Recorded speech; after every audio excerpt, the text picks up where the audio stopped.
everyone. Welcome back to Talk Wordy, my hub for all things writing, reading, and all of the words that I want to yap about. All right. I took a week off. I took over a week off and cut you some slack. Tell a friend to tell a friend. She's back. I took 1 week off. I needed it. I needed to decompress with everything that was going on with the world. But I thought that I would make this episode a little bit of a catch-up little chit-chat.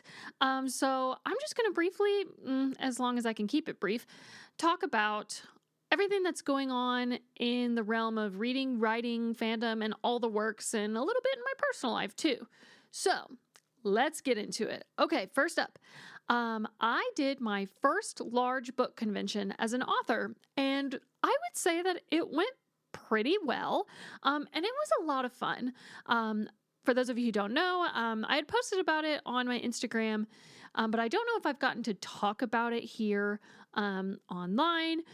So I attended the first ever Villains and Vixens convention. It was in Grapevine, Texas, and it was so fun. I actually registered for the event. Like, I put my name in the hat to be an author / vendor, I think 1.5 years ago. And I mean, this was like brand new, freshly marketed. It had never been done before with the organizers. This was their first shot, and it was still relatively unknown to where me, myself, as an unknown author at the time, felt comfortable enough to apply for it. And I got accepted. I was one of the first to actually get accepted, and it was so fun, and I had a blast. My husband came with me, and he was my helper, my assistant. He would, remind me to sign copies if I got distracted talking with people. He would pass out business cards for my podcast that you're literally watching or listening to right now. So shout out to any of my new listeners if you found me that way. Major props to my husband. I love him. And then, just meeting so many readers, or just, if not readers of mine, potential new readers of mine, but also just lots of fangirls. I talked to so many people about, like, specifically the Phantom of the Opera and Dancing with the Stars. And it was a blast. I took so many pictures. Actually, my husband took so many pictures on my behalf. And it was spectacular.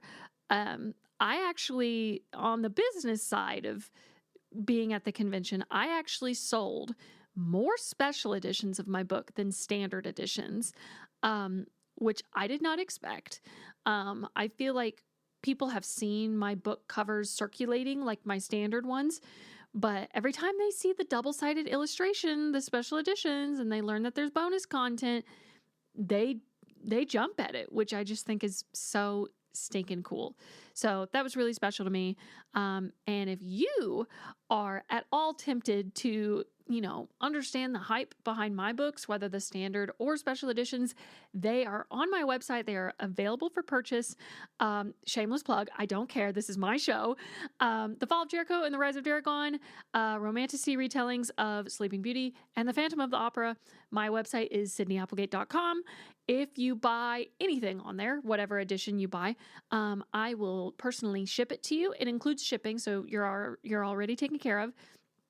And I will sign it, and I will personalize it for you, and probably throw in a bunch of goodies too, like art prints and bookmarks and such. So, I don't know, treat yourself. Treat me.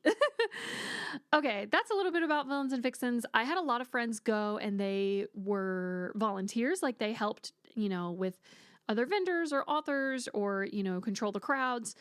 So it was fun that it wasn't like just me and my husband on my own. I also got to spend a lot of time with a lot of friends in my book club, which was really special. And I love the Gaylord Texan Resort Hotel, whatever. I love it there. If you've ever been, you'll understand why. Because otherwise this description is going to sound weird, but it smells like a swimming pool nearly everywhere you go. And something about that to me makes it feel like it's summertime, like year round. And I just love it. It's so fun. So yeah, that was Villains and Vixens at like a very broad glance. If you look over here on my table for all of my visual watchers, I have two of the books. I actually kept my book haul from Villains and Vixens very small. Yay me.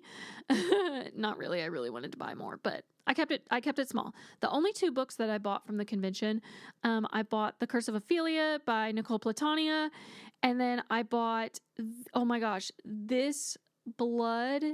I always want to call it like The Blood That Burns Us, and I'm like, that's not the right book, and it's also this, not the.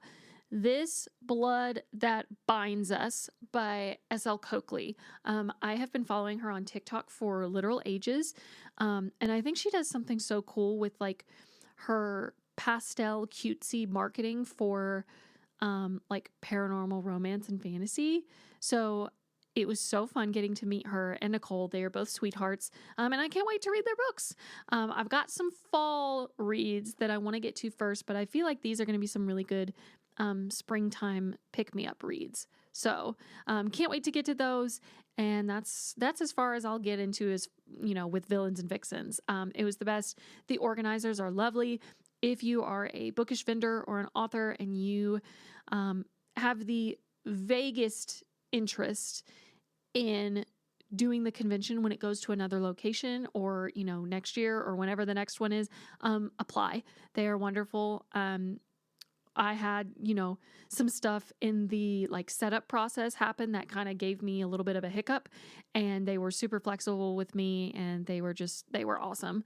I have nothing but good things to say about the organizers, but also the event in general. So next up, I attended the Hannah Bonam-Young signing in Texas for people watching with a couple of my friends. It was so fun. Now, only downside, a lot of the crazy events in the world that were happening, they happened while I was at the event. So it's both a happy memory and also like a really upsetting memory, but I will focus on the good.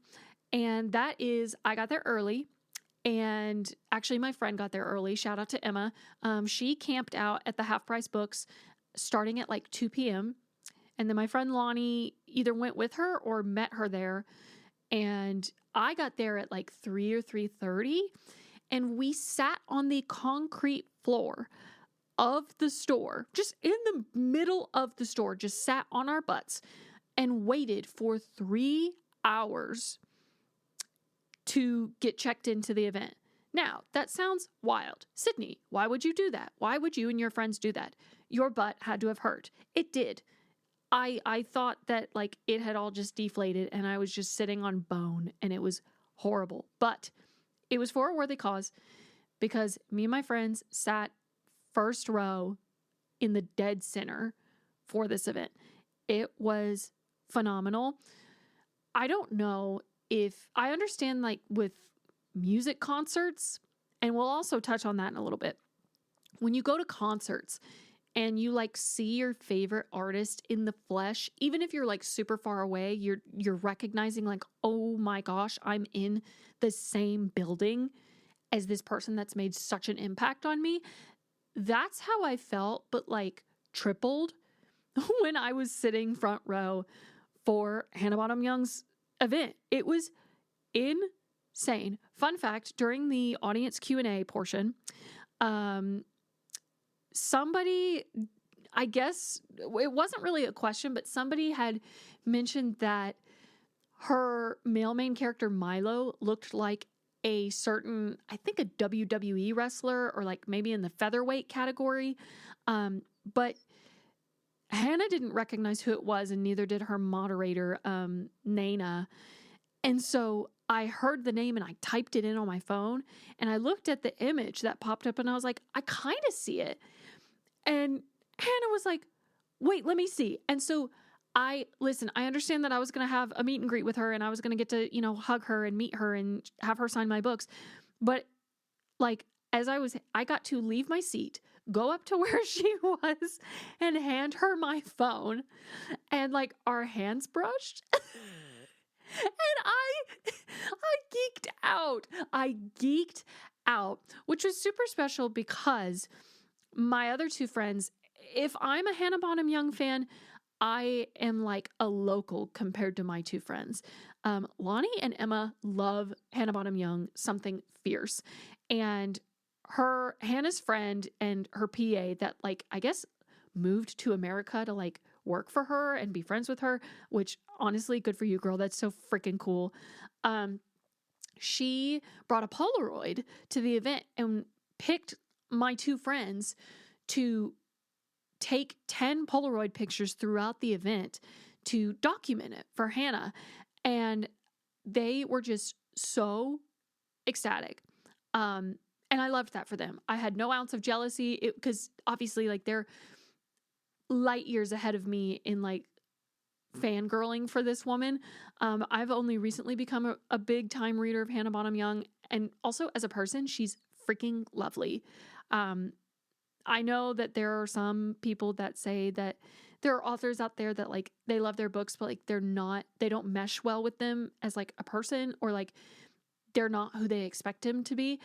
Every wonderful thing you think about Hannah Bonam-Young is true. I promise you. Probably even more so.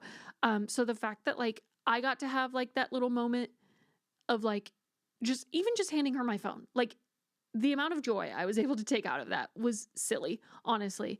I'm a grown woman and I don't care. I don't care. I was so ecstatic, and that was just such a really cool moment for me, and the Polaroid with my friends. Like it was just such a special night. And then when I got to the signing line, and I was one of the first to get my book signed because again, we got there super early. I,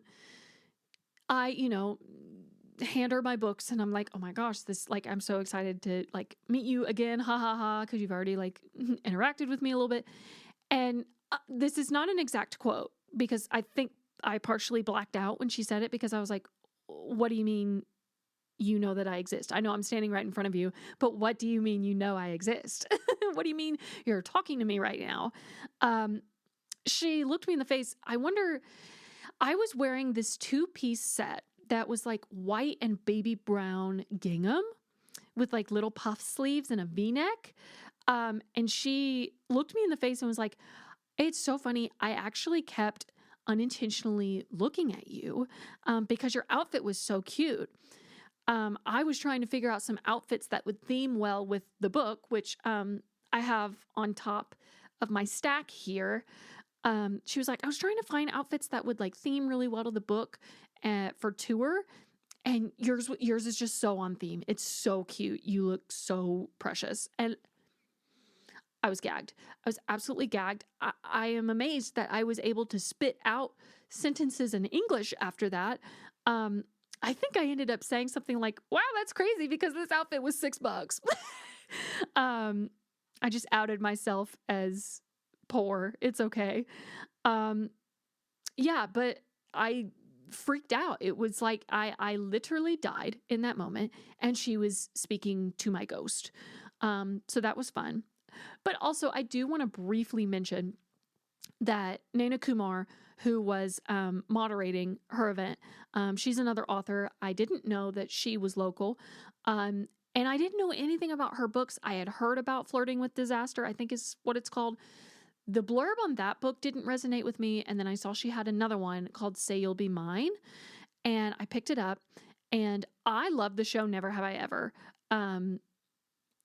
I just like Devi Vishwakumar and Ben Gross and, that Netflix TV show. I love it so much. And that kind of first introduced me like at a much more in-depth glance to like Indian culture. And so I started reading the blurb and I was like, oh, I have to buy this because I want her to sign something. I want to have something of Naina's since she did this event. And I was also trying to conserve some phone battery life. And so I didn't get on my phone before the event started because we were obviously waiting a while. And I started reading her book and I think I read like 6 chapters and I was like, this is amazing. So I highly recommend that book. She is lovely. I got pictures with both authors, obviously, and it was just a joy. I had so much fun. I highly recommend you go to local author events, especially if you don't know the author. Go anyways. You never know. You'll find your next favorite book. Ooh, okay, I'm switching. My leg was falling asleep.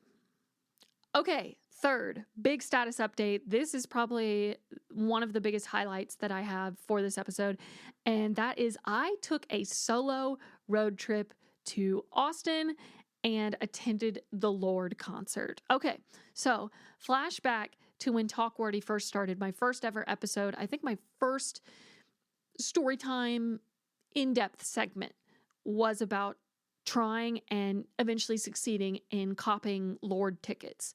Well, ladies and gentlemen, it's finally here. It finally happened. I saw Lorde in the flesh, and it was phenomenal.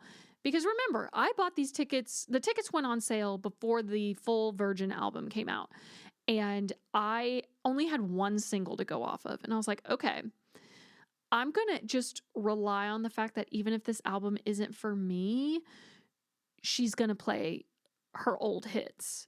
And she did. But I'm telling you guys, the Virgin album is my album of the summer. I don't know if they picked an album or a song of the summer for this year because it was all just kind of a blur. This is my album of the summer. And I highly recommend you go listen to it. Oh my gosh. If I can give one piece of advice to women in their 20s, whether they are married, single, dating, introverted, extroverted, whatever, take a solo trip somewhere, okay? It doesn't have to be far, but go somewhere that you're not familiar with and go alone. That's the emphasis here. Now listen, be safe, be careful, keep your head on a swivel, carry some pepper spray, but just go somewhere unfamiliar to you by yourself, fend for yourself, do whatever you want to do because nobody's getting in your way, and just go. Just go somewhere. For me, so Austin is like 4 hours away from me. So I left early that morning to spend the whole day there. And then immediately after the concert ended, I booked it back to my car and drove all the way back to North Texas. So, in the time that I had in Austin, I went to 2 independent bookstores. So that was First Light Books and Book People.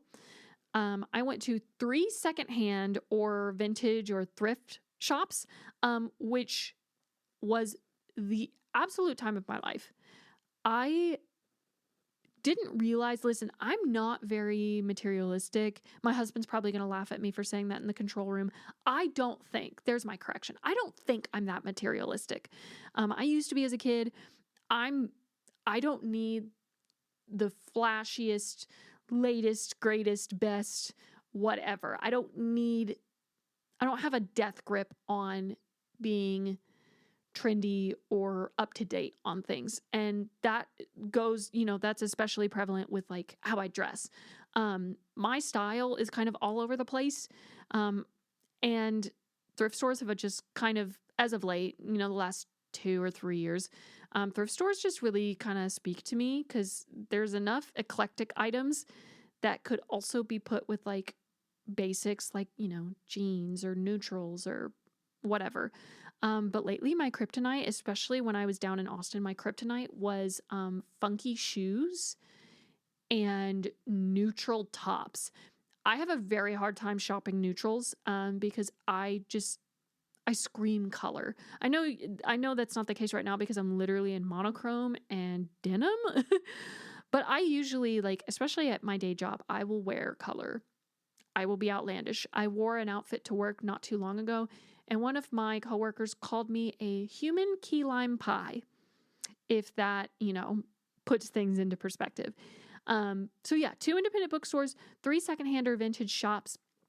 I went to 2 restaurants, one of which I had gone when me and my friends went to Alex Astor's event with Allie Hazelwood back in March, and I ordered, I guess, the wrong item for me. It was still good, but my friend ordered a salmon poke bowl and truffle mac and cheese, and I'm telling you, every single scrap that she would let me have off of her plate, I ate it.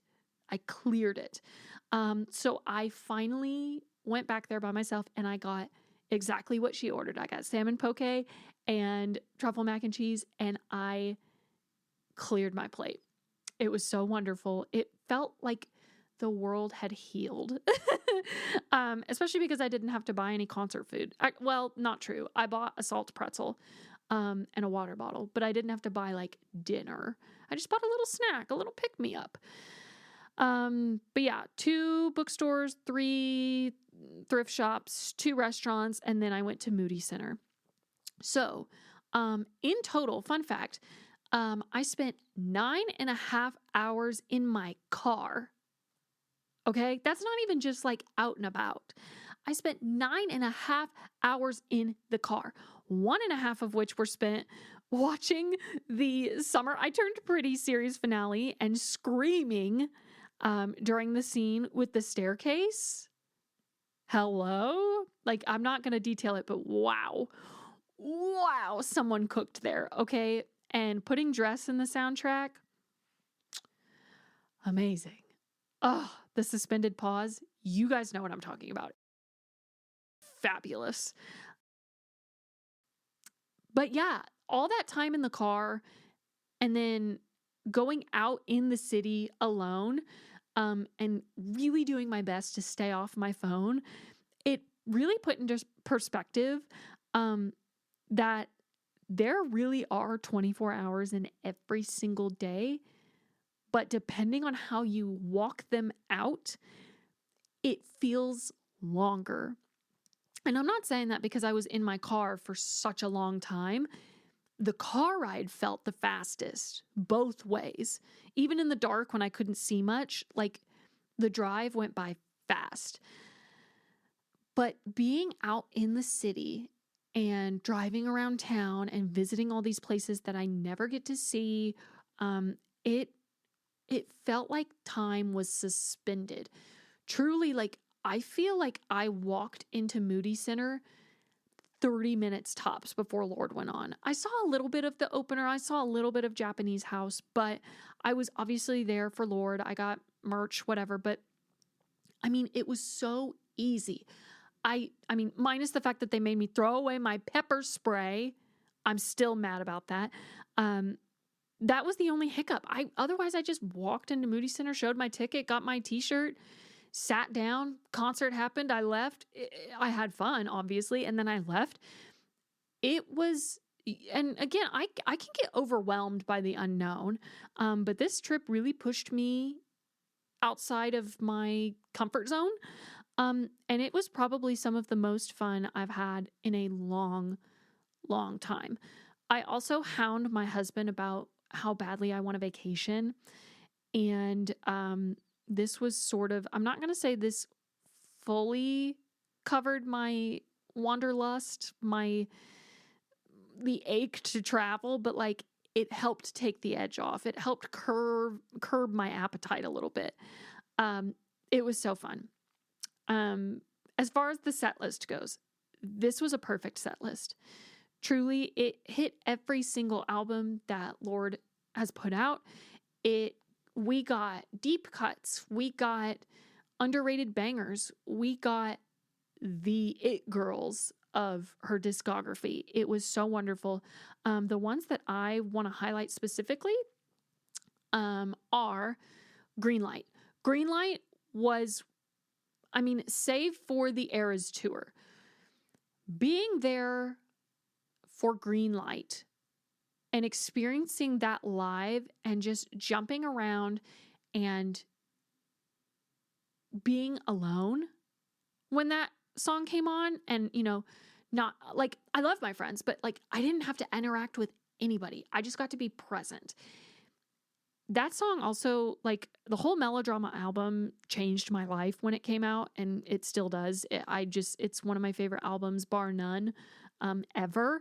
That song, that specific cover of the song and seeing it live was just so unreal, and I'll probably be thinking about it when I am an old lady. So Greenlight was incredible. Ribs as a closer was crazy, and the extra special part about it was the show was also the opening night of her tour, so we had no idea what was coming. There wasn't, like, they didn't release the set list before, at least not that I saw, and I was just like, I just want to hear Greenlight and I want to hear Ribs. Everything else, whatever shows up, great. But those two have to be on the set list. She closed with Ribs, and we didn't know that she was going to come to a B stage. And I was sitting in the lower terrace, dead center. And so when she came to the B stage, I could see the texture of her skin. She was right there. I could see her eyelashes. And like I was saying earlier, when you realize that you're in the same room as somebody that like revolutionized a certain art form and also like changed you as a person, or like you really resonate with them, there's nothing quite like it. And especially with her playing Ribs, like I would listen to that song when I was 13. Like I listened to that song when I thought I would never make it to high school or, finish high school. Because it just felt, when you're a teenager, life drags on and on and on. And you just want to grow up. And then you wind up dancing at her concert to that song. And you're 25 and your frontal lobe is fully developed. It was just the craziest realization. And it was such a really cool experience. Other songs, she did her entire Virgin album and it was incredible. No notes. She also played a song. The one song on the set list I didn't know was No Better. She was like, this is an impossible song to sing, but I'm going to do my best. Apparently it wasn't on Pure Heroine, I don't think. It was just a single that she released in 2013. And I had no idea what was going on, but it was so catchy. I can't stop listening to it now. I listen to it about 5 times every single day now. And then lastly, I just want to give my flowers to Oceanic Feeling from Solar Power. I knew she was going to play some Solar Power. She played maybe 2 songs, I feel like. She didn't play Mood Ring. She didn't play Solar Power. She played Oceanic Feeling and Big Star. Like I said, deep cuts, okay? I really thought she was going to play Secrets from a Girl Who's Seen It All. That's one of my favorites from Solar Power. When she started her 3rd or 4th act of the show with Oceanic Feeling and then went into Big Star,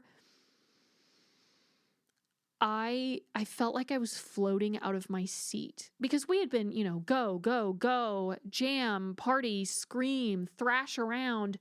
And then we went to this and I was just like, whoa. It's like in Wolf of Wall Street when suddenly they just went straight to the drool phase. That's the only thing I could compare it to. It felt like I was trying to move through molasses or mud or jello. There was this resistance, this like stickiness. It was so good. Amazing set list, amazing concert, amazing trip. I can't get over it. I want to go again. I love Austin. I don't love it enough to live there because it's expensive, but like, I wish I could stay there for longer than a day. Maybe I'll drag my husband on a road trip there. Okay. And last, but certainly not least, I want to give you guys a Dancing with the Stars inspired rom-com book update. That was a mouthful, but that's because I still haven't given my book a title, which is hilarious. I've given my agent like maybe 2 to 4 title options, and I wasn't exactly set on them, but she seemed to like them, but she hasn't decided which one is like our number one girl. So for now, she's still Dancing with the Stars. But I wanted to give you an update on the book. However, I've got some good news and I've got some bad news. The good news is there's no more plague. Huzzah! The bad news is there's no more London. I don't know if you've seen that TikTok audio going around. It's one of my favorites. Okay, so I'll start with the good news. The good news is my Dancing with the Stars predictions for this season that I talked about in, I think it was my most recent episode before I took my week off. My predictions were pretty much on the money. Like, I think I nailed it. Lauren and Daniela were further set up to be dark horse candidates, like I said. Again, Lauren just gave me this, like, I'm too cool for this, but really that's just her confidence. She and Brandon did very well with their tango. And so did Danielle and Pasha. I was very impressed because Danielle's never danced before, and she whipped out that tango, and it was really surprising. I think a lot of people are going to be rethinking their Dancing with the Stars brackets now. Robert for Mirrorball, obviously. It's funny because their rehearsal package before their performance made it look like he was going to make a fool of himself. Made him look uncoordinated, awkward, silly. And then he came out there, and then obviously you heard Derek's comment about how it was the best first routine that he's seen on the show. Which, do I want to agree with him? Yes. Do I quite agree with him? Kind of. I will argue that one of the best will still always and forever be Marilyn Max. But, whatever. Scott and Riley being robbed in scoring, that's why I ranked them a little lower. But I personally love them as a pair. But watching them get lowballed in score, and mind you, they did drop scores lower than previous premiere nights. Thank goodness. And we'll get to that in a second. I think that they deserved at least 1-6, but, I'm not on the judges panel, so I guess I can't say anything. Back to low scoring, the return of the 4 paddle was amazing. I was hoping that they were going to whip out some 4s, and they did, and I was proud of them. Good critiques, but also, they did need to score low. A little pissed that they gave the accidental 8 to Whitney when it should have been 7s. But, I'll just let that go. I'll let that fly under the radar. Okay, so those are my predictions wise that were, spot on. The other good news is that the book I'm currently writing is currently 92,000 words long. Now, listen, some of y'all are like, I don't know how many pages that is, so I don't know how long that is. I would say that that's maybe like a 350 page book, depending on the formatting, maybe even in the 400s. I gave myself a 95,000 word ceiling. I'm going to cross it. I'm going to try and keep it under 100. I'm going to trim out some filler, but then I'm also going to fill it in with the good stuff. And then I'm hoping to finish it by Halloween, earlier if I can. Fingers crossed. Pray for me. The bad news. Okay. Like I had said on TikTok, the bad news is more so for me than it is for y'all because it doesn't quite affect you guys. The bad news is they announced on the Dancing with the Stars podcast, hosted by Joey Grozade, they announced all of the themings for the season. And also, I'm a little annoyed that they're doing themes for every single night save for the finale. But the theme for the semifinals was, in fact, the exact theme that I wrote into my Dancing with the Stars inspired rom-com. I created a Prince night, and I will reveal this about my book, one that is staying. I won't tell you where in the book, but there is a theme night in my book that's Beatles night. But then, eventually semifinals in my book was Prince night. And when I heard them announce that Prince night was semifinals, I thought I had been stabbed. Genuinely, I thought I had been stabbed. I was gutted. I wanted to sob, truthfully. But then I was like, no, don't be pathetic, Sydney. Don't do it. But cutting 4,000 words was gut-wrenching. Especially because I know how long it took to write those words, to then cut them. Because that's one thing about my book. I always want to emphasize that it is Dancing with the Stars inspired. It is not Dancing with the Stars fanfic. It is not, I'm going to self-insert myself. I don't like the way that grammar came out. I'm not going to insert myself into this alternate reality in my head where I am famous enough to dance on the show. It's not like that. It's original characters. It is a ballroom/studio dance competition romance book that's slightly taken from Dancing with the Stars, but it's for regular people, not for stars. And there's different mechanics of the show that work differently than Dancing with the Stars. Anyways, ignore me. I'm going on a tangent. So to eulogize the part of my book I originally had and will not be written, rewritten. What am I saying? I want to eulogize the part of my book that has now died and needs to be rewritten. And to do so, I will reveal what was going to be in the book. And that was because in the semifinals, it's the first week that they dance 2 routines. And I, in my brain, had my couple dancing it was either a foxtrot or a rumba or a fusion of the two to Purple Rain. Obviously, you think I'm not going to write Purple Rain with all of... I can't. Purple Rain is a freaking masterpiece.